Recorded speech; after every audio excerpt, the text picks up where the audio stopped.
Nuove rivelazioni del quotidiano Grandangolo sull'inchiesta tra appalti e mazzette che sta scuotendo l'intera isola. E oggi il giornale di Franco Castaldo scrive: sindaci, consiglieri comunali, alti dirigenti pubblici, ufficiali e imprenditori non soltanto della provincia di Agrigento ma di mezza Sicilia, tutti indagati. Oltre ai 14 volti noti rivelati la scorsa settimana sempre da Grandangolo, se ne aggiungono almeno un'altra ventina. Per 10 di loro peraltro non meno di 20 giorni fa è stata richiesta un'ulteriore proroga d'indagine di 6 mesi. Le ipotesi di reato contestate a vario titolo sono le più disparate, dall'associazione a delinquere alla corruzione, ancora turbata libertà degli incanti, illecita concorrenza con minaccia o violenza, concussione, inadempimento di contratti, frode nelle pubbliche forniture e tanto altro.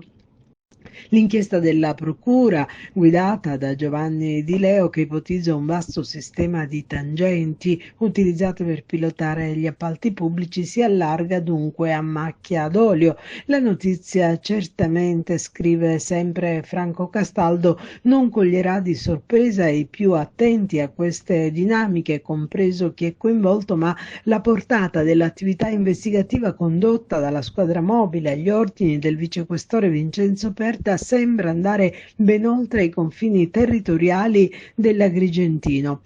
Grandangolo ieri mattina ancora una volta in esclusiva ha rivelato la genesi delle indagini, le dichiarazioni di un imprenditore che ha raccontato l'esistenza di un gruppo di potere con coperture politiche di alto livello in grado di condizionare il libero mercato in favore di alcuni a scapito di altri.